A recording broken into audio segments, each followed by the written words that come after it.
Welcome back to Love is Crafting. Love is crafting. What we have for you today is layering.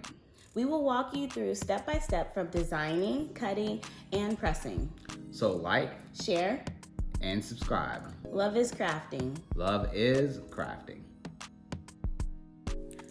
Before Cricut updated their kerning problem in their Design Space application, I had to use this program called Fonto to go ahead and get my cursive and actually my print fonts to go ahead and be just the way that the creators made it, and I didn't have to ungroup and move each letter individually.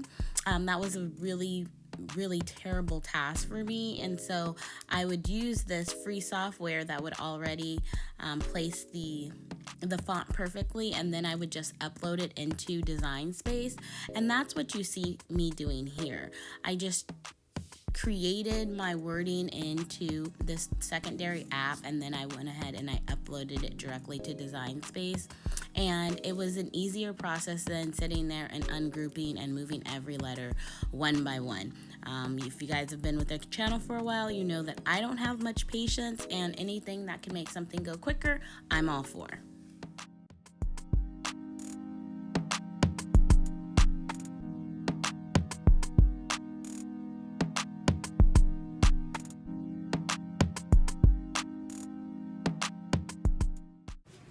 So once you have the wording the way that you want to start working on your offset hack to get your design.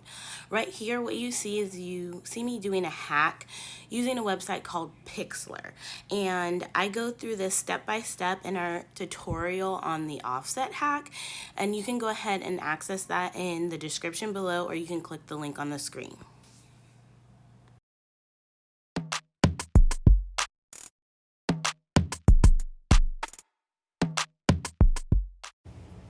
Once you're done designing, you want to go ahead and send it to your mat. We are making t-shirts for the layering effect, so we used everyday iron-on. Make sure when you're placing your material, it is shiny side down, and press go.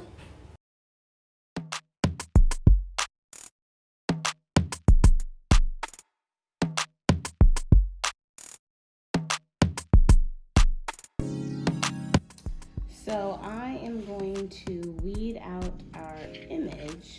So right now I'm cutting off the excess HTV because I don't want to waste. And I am cutting out all the big pieces I could probably reuse. I don't know what I'll reuse them for, but I hate to just waste vinyl. And this is... I've heard some people using those like small pieces for like little like stamp stickers type deals. Yeah, you can do that, or sometimes you just have something small you want to do and you don't need a whole sheet. This is actually Scissor Easy Weed in gold, and I really do like this brand. So It's called what now? Caesar Caesar. or Scissor. I don't know how you pronounce it. It depends on who you talk to. So anyways, I'm going to weed the image, and you always want to start from the corner and pull away. I like to weed with tweezers. I think it's just easier to grab. It's just a personal preference of mine.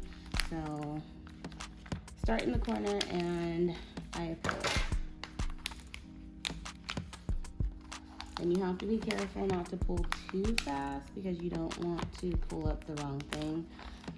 But I kind of don't have patience, so sometimes that will come and bite me in the butt, but other times it's okay.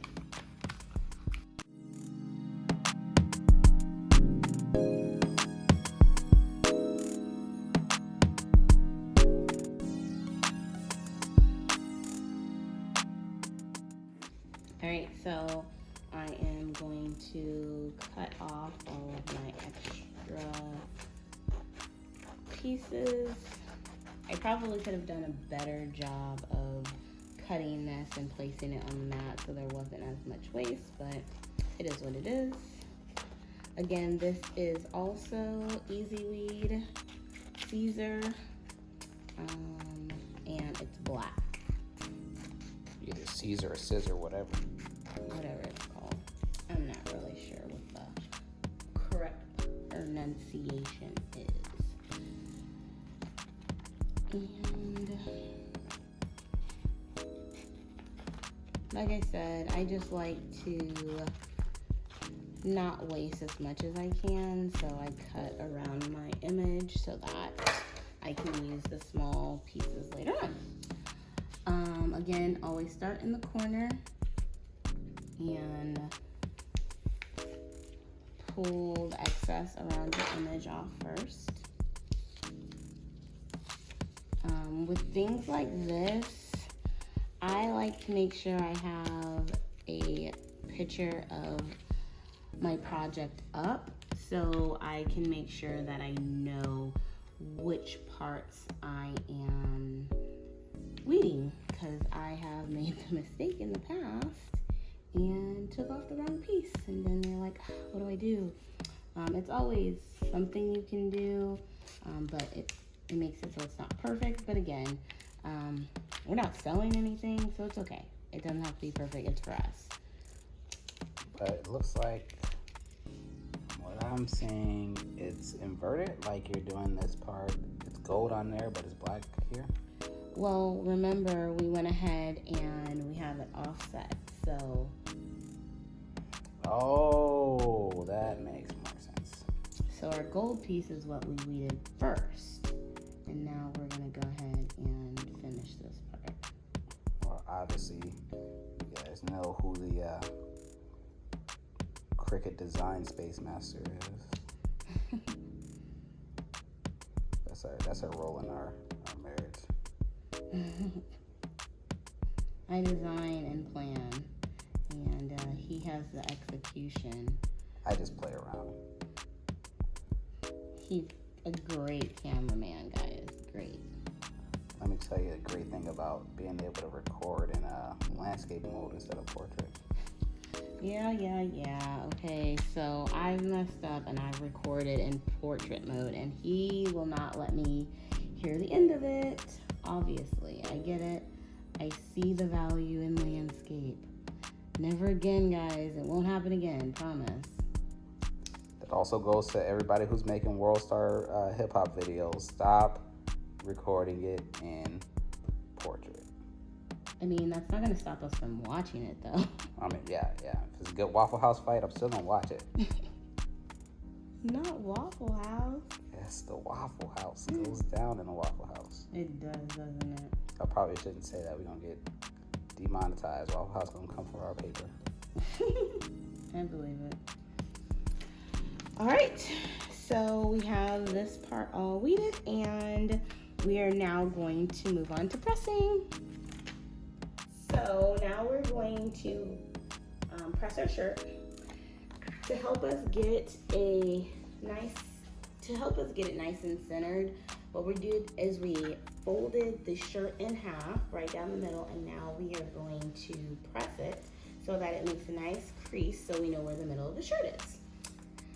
I am using the Easy Press 1, and I will have my heat press, my Easy Press set to 315.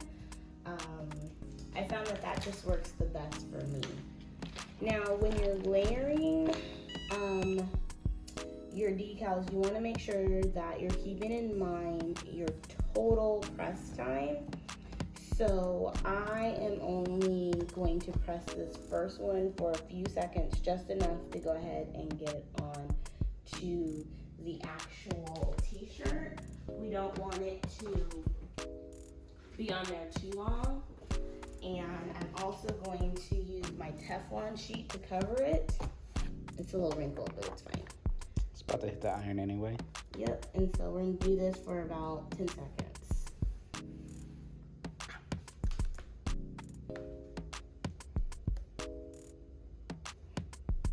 And I'm hoping eventually I will get a shirt press, and this is proof on why I need one.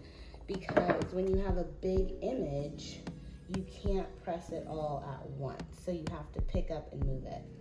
So now that we have that first one, we're gonna go ahead and slowly remove our carrier sheet. In hindsight, as I'm doing this, I probably should have cut out the words and done that separately because I'm not layering the words, I'm just layering the hop. If the top is coming up a little bit, it's okay. You don't want it pressed completely just yet because we are going to apply some more heat and we don't want to melt it.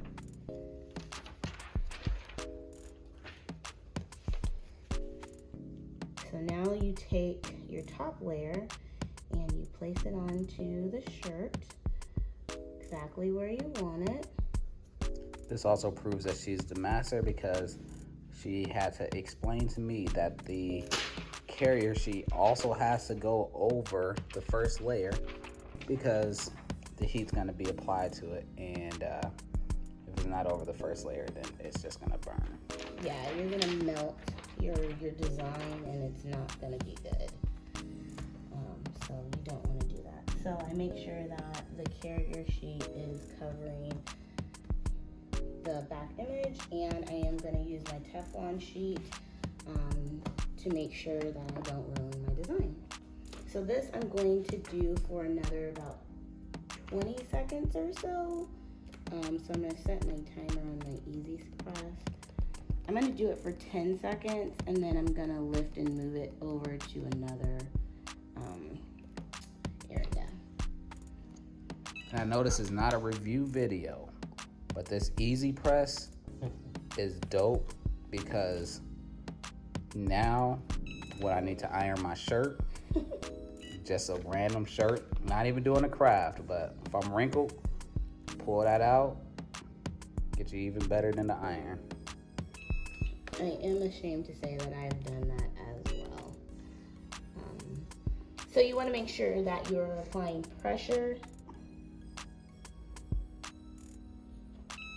and you just want to make sure you are getting it completely covered.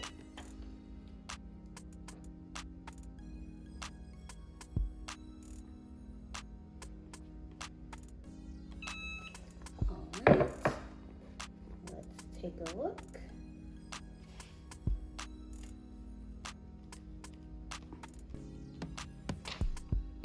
Okay, so we see it's coming up a little bit. That's partly my fault. I am supposed to let this cool just really quickly. So if that happens, just press it down a little bit and it's still really hot.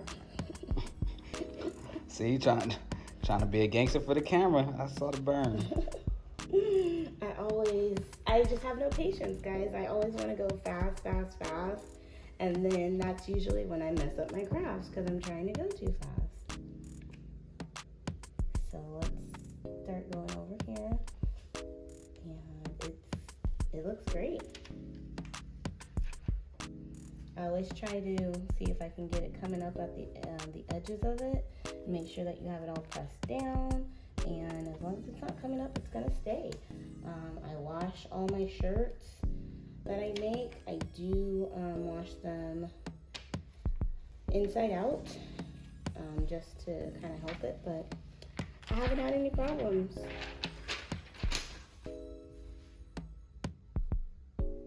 And there is the final shirt.